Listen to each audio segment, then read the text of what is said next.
Isu semasa, perkembangan terkini, aktiviti menarik, peranan dan perkhidmatan. Bersama-sama tetamu jemputan dalam Bicara Eksklusif setiap hari Isnin hingga Khamis 9.15 pagi di Labuan FM. Baik, Labuan FM, suara pesisir anda. Terima kasih kerana anda masih lagi terus bersama-sama kami di Labuan FM. Ketika ini terus kekal di frekuensi 103.7 dan juga 89.4 MHz. Masih lagi dalam segmen Salam Parian menceriakan pagi anda. Dan pagi ini seperti dijanjikan, saya tak keseorangan lah di konti Labuan FM pagi ini. Rasa macam selamat je. So, saya hari ini bersama dengan doktor di konti Labuan FM, suara pesisir anda. Dan pagi ini kita dalam bicara eksklusif dan kita akan berbicara mengenai stroke thrombolysis. Jadi nak sebut pun macam ni kan kita ni berkulut-kulut sedikit. Stroke thrombolysis. Jadi nak tahu lebih lanjut apa dia, kita terus dengarkan bicara eksklusif pagi ini. Apapun saya nak mengalu-ngalukan terlebih dahululah tetamu saya pagi ini. Selamat datang kita nak ucapkan kepada Dr. Ravinash Ratnam, merupakan pakar perubatan dalaman Hospital Labuan. Hai Doktor, selamat pagi. Selamat pagi. Apa khabar pagi ni Doktor? Khabar baik. Baik, ya. Ceria pagi ni Doktor ya. Okey, jadi terima kasih kita ucapkan. Kita faham Doktor sibuk. Okey. Jadi tapi nak meluangkan masa, nak kongsi info kepada warga Labuan pagi ni. Doktor turun datang ke konti Labuan FM pagi ni untuk berkongsi kepada anda mengenai stroke thrombolysis. Betul sebutan saya Doktor? Ya, betul. Okey, jadi sebelum kita nak berbicara, nak bercerita dengan lebih panjang lebar lagi Doktor mengenai stroke thrombolysis ni, orang kata tak kenal maka tak cinta.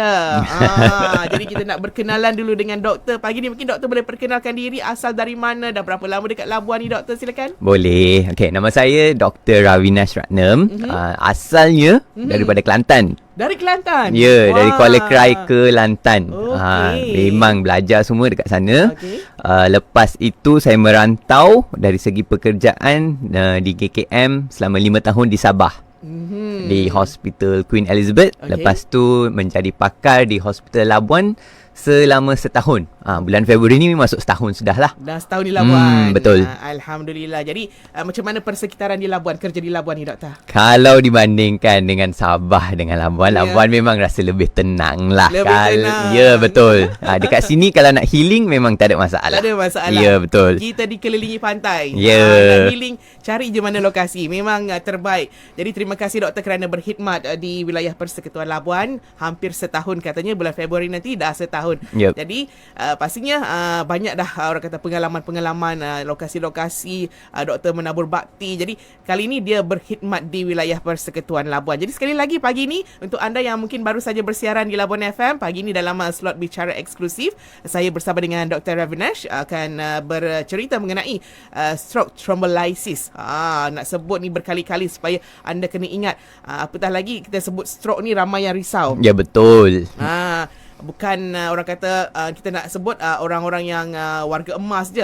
Pelbagai golongan berisiko sebenarnya Doktor ya. Betul. Memang kalau dibandingkan memang sekarang ni warga yang lebih muda pun sudah mula dapat stroke. Berisiko juga. Jadi terbaik untuk anda semua kena dengarkan perinciannya dari awal sampai ke penghujungnya. Jadi untuk permulaan awal ni lah Doktor, mungkin Doktor boleh kongsikan kepada rakan-rakan pendengar kita apakah itu stroke sebenarnya. Okey, stroke sebenarnya kalau lebih dikenali angin ahmar. Okey. So kalau angin ahmar ini dia lebih berlaku apabila saluran darah yang membekalkan kepada otak itu tersumbat. Okey, selalunya kita cakap sumbat lah sebab yang lebih common kita cakap yang tentang tersumbat ataupun berlaku gangguan kepada saluran darah tersebut. So apa yang berlaku, bahagian otak yang terlibat itu, sel-sel otak tersebut akan mati, menyebabkan mana-mana bahagian badan yang dikawal oleh bahagian otak itu terjejas.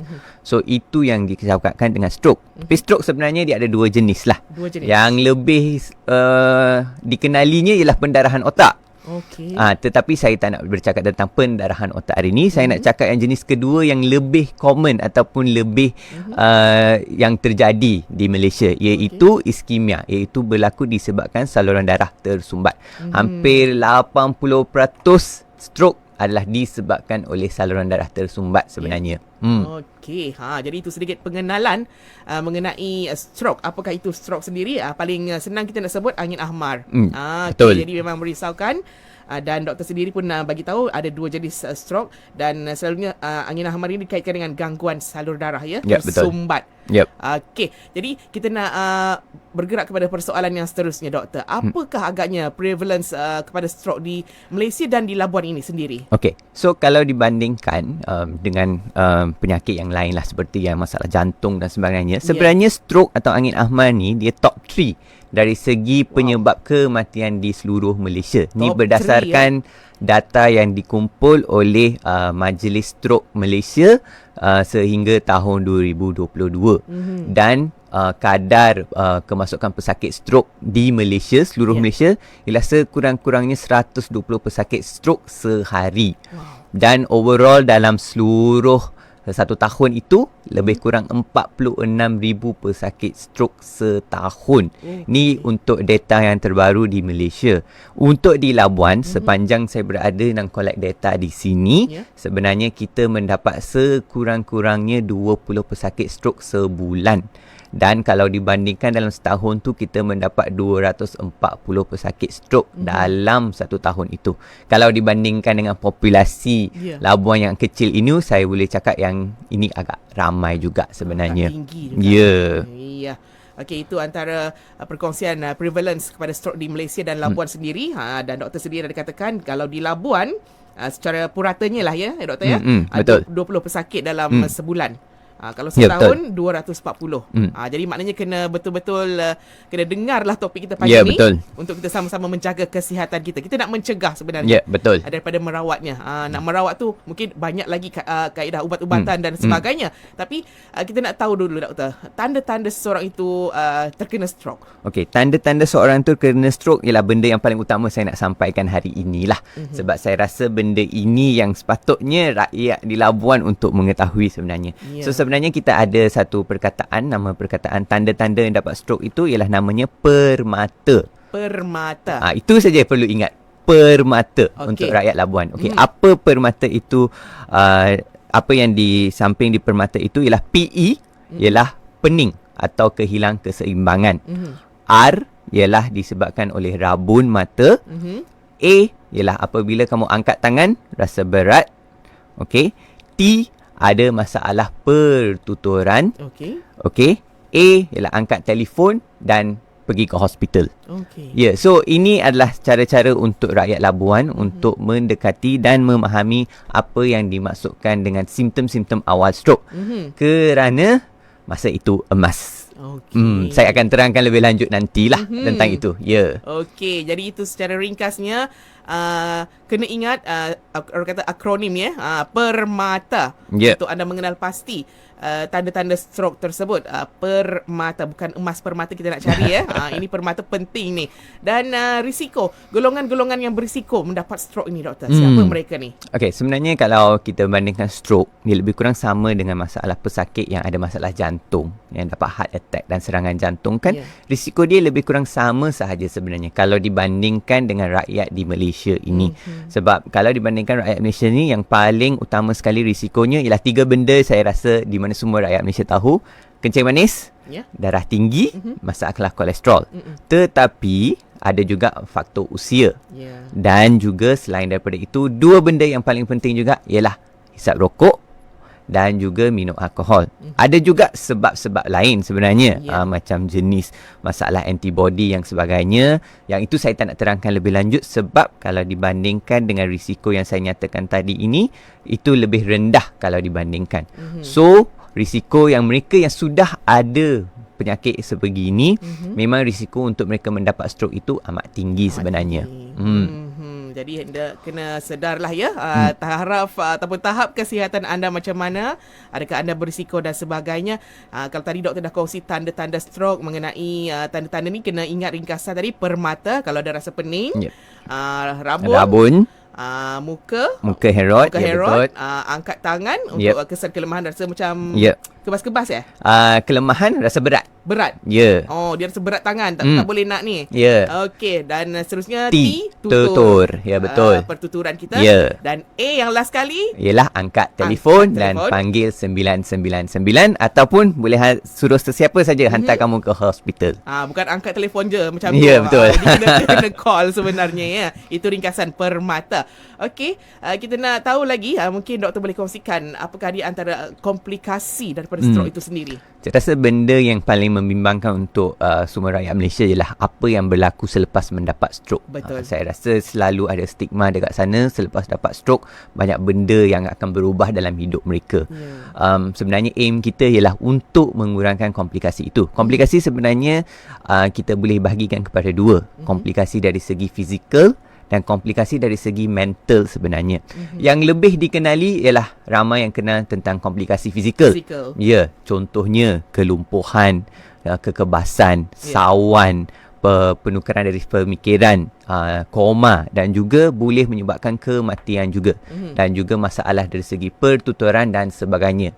Dan selalunya efek fizikal ni dia jangka masa yang agak panjang. Tetapi benda yang selalu kita sisihkannya ialah dari segi mental. Sebab kalau kamu lihat mereka yang mendapat stroke, cuba bayangkan satu hari boleh jalan, hari kedua tidak boleh berjalan. Dari segi mental mungkin mereka boleh mengalami kemurungan dan perubahan dari segi sikap mereka. Ya. So ini merupakan komplikasi yang kita cuba untuk mencegah daripada stroke ini sebenarnya. Ya. Jadi itu antara komplikasi terbahagi pada dua, fizikal, mental. Yang lebih selalu kita nampak fizikal terlebih dahulu. Okey, tak apa, nanti kita akan bercerita dengan lebih lanjut lagi, dan untuk anda pun boleh saksikan juga kami secara live di Facebook Labuan FM Suara Pesisir Anda.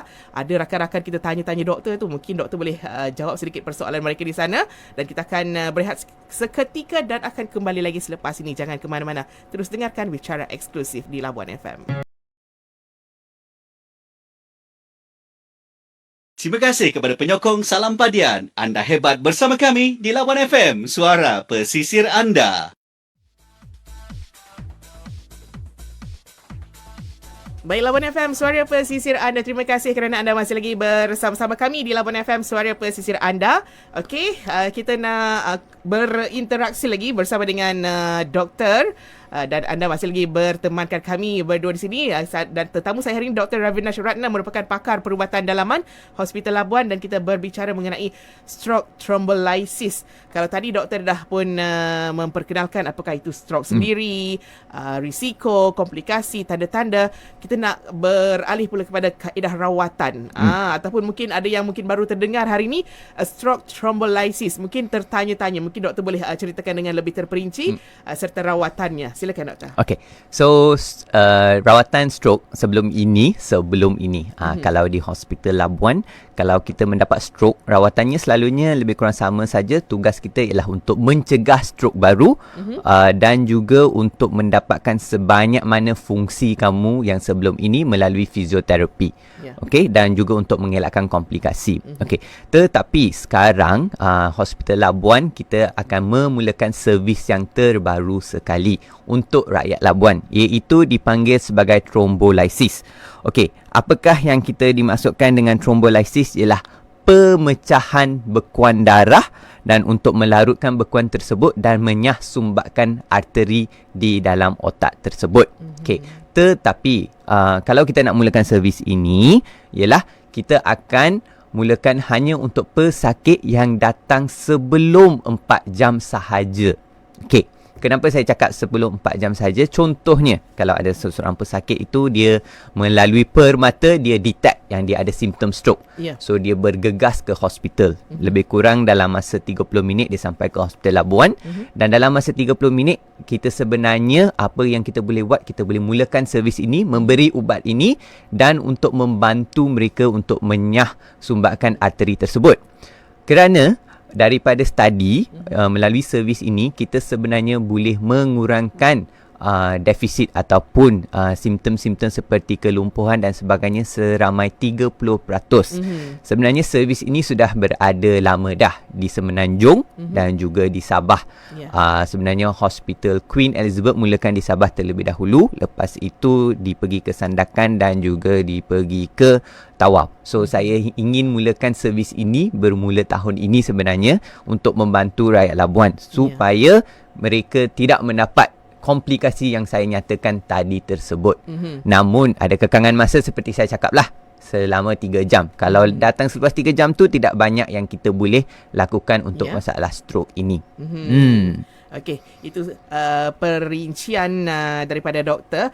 Dan kalau kita nak jenguk sedikitlah ke Facebook Labuan FM Suara Pesisir anda doktor, ada rakan-rakan kita yang bertanya ni. Boleh. Mungkin, kita boleh selit-selit sikitlah dengan pertanyaan boleh, mereka boleh. ni. Ada rakan kita bertanya, ada tak kempen seperti cegah hari cegah stroke ni untuk sebagai pengetahuan kita tentang penyakit stroke di Labuan. Okey, so sebenarnya hari pencegah stroke sebenarnya kita boleh lakukan, tak ada masalah. Semuanya dalam proses sebenarnya. So sebenarnya saya nak mulakan dulu servis ini terlebih dahulu. Selepas itu kita akan mulakan mempromosikan servis ini. Dan mungkin pada satu hari nanti dalam tahun ini kita akan cuba untuk lakukan hari stroke sedunia.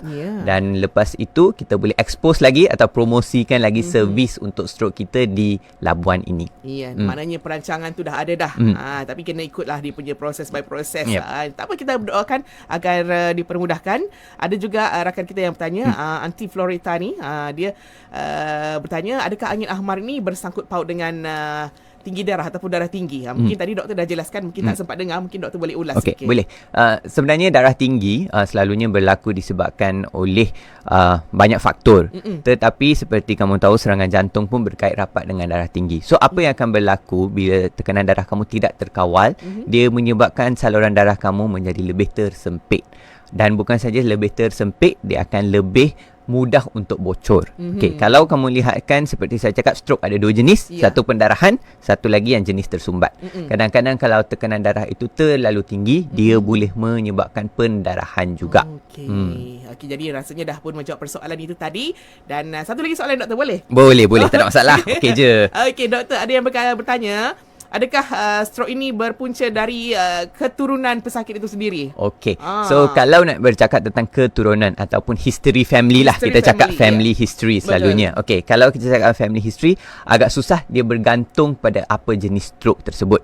Kadang-kadang walaupun kamu ada family history, tak semestinya semua yang berada di bawah, contohnya kalau ayah ada stroke, tak semestinya anak akan ada stroke.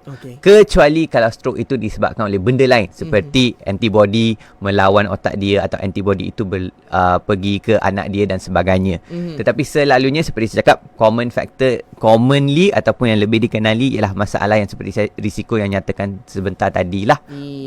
Okey, jadi menjawab persoalan tadi, diharapkan pendengar tadi, rakan kita ni dah pun berpuas hatilah dengan jawapan yang telah diberikan oleh doktor. Baik, selalu kita dengar mencegah itu lebih baik daripada mengubati. Jadi kita nak tahulah apakah dia langkah-langkah pencegahan yang boleh dilakukan untuk mencegah stroke ini, doktor?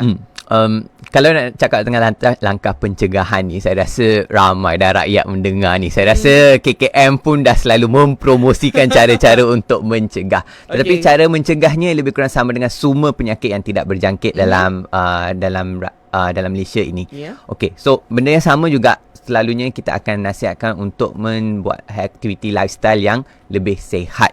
Sebenarnya banyak perubahan yang boleh berlaku daripada aktiviti lifestyle yang lebih sihat itu. Lebih-lebih lagi dari physical activity yang kamu lakukan setiap hari, dan juga dari segi pemakanan. Selain daripada itu, kalau memang kamu dah ada risiko, contohnya darah tinggi, kencing manis dan masalah kolesterol, teramatlah penting untuk kita mengawal darah tinggi, kencing manis dan kolesterol berada dalam paras yang normal. Dan selain daripada itu, kalau risiko lain seperti merokok, saya rasa nasihat ni setiap hari ada orang memberi. So memang perlu untuk memberhentikan merokok. Dan juga alkohol pun sebenarnya ada risiko dia juga. Kita pun akan nasihatkan untuk berhentikan yang itu terlebih juga. Jadi itu antara yang anda boleh lakukan untuk mencegah stroke itu sendiri. Maknanya lifestyle kita kena sihat, bersenamlah dengan kerap. Tahun baru ni. Betul. New Year, New Me. New Year, New Me. Okey, boleh mengamalkan amalkan diet yang sihat, elakkan minum-minuman beralkohol, merawat keadaan perubatan dan juga berhenti merokok ya. Ya. Ini satu permulaan yang baik lagi-lagi tahun baharu. Ya, betul. Okey. Jadi sebelum kita nak mengakhirilah bual bicara kita pagi ni doktor, mungkin ada nasihat daripada doktor sendiri kepada rakan-rakan pendengar kita. Okey. So, nasihat utama saya untuk rakyat Labuan untuk hari ini sebenarnya ialah untuk mengenali simptom stroke kamu. Ialah melalui servis yang kita provide kali ini adalah amat penting untuk kamu datang pada waktu yang terdekat sebenarnya. Ya. Okey, jangan selepas dapat simptom hari ini esok baru nak datang ke hospital. Lepas itu tidak banyak yang kita boleh lakukan.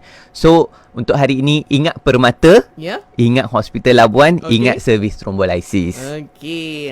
Jadi itu pesanan dan nasihat daripada doktor. Ada lagi satu soalan sempat mungkin kita jawab doktor Boleh, sebelum tak ada kita nak masalah. akhiri berbicara kita. Okey. Dr. Ravinash katanya faktor mana yang paling obvious dan selalunya orang tidak realise katanya. Faktor obvious yang selalu tidak realise. Sebenarnya susah untuk saya nak cakap ni sebab most of the time pesakit yang ada masalah stroke ini mereka sebenarnya kenal apa risiko yang mereka ada. Cuma dari segi mengawal risiko itu yang sebenarnya susah. So kalau saya nak bagi tahu ialah seperti saya cakap, untuk mengurangkan faktor tu ialah daripada active lifestyle dan juga untuk mengurangkan risiko yang ada sebenarnya. Okey, itu jawapan yang dah boleh doktor berikan. Diharap menjawab persoalan kepada rakan yang bertanya. Okey, apa pun kita nak ucapkan jutaan terima kasih sekali lagi kepada Dr. Ravinash Ratna, merupakan pakar perubatan dalaman Hospital Labuan kerana sudi datang ke Konti Labuan Yep. FM. Thank you doktor. Terima kasih kerana mengambil saya untuk meluangkan masa untuk Ya. bercakap tentang stroke ini. Iya, jadi sekali lagi untuk anda teruslah kita amalkan gaya hidup yang sihat. Belum terlambat lagi tahun baru ni. Dan ingat tadi permata.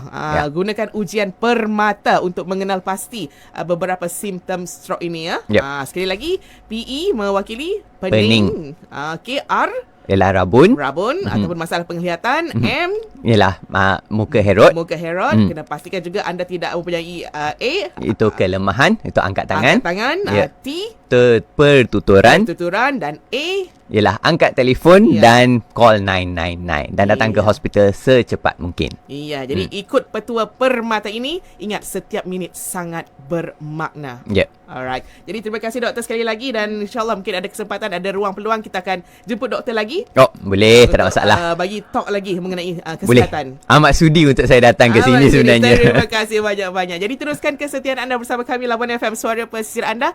Saya akan kembali menemani anda selepas ini menerusi segmen Salam Padian menceriakan pagi anda.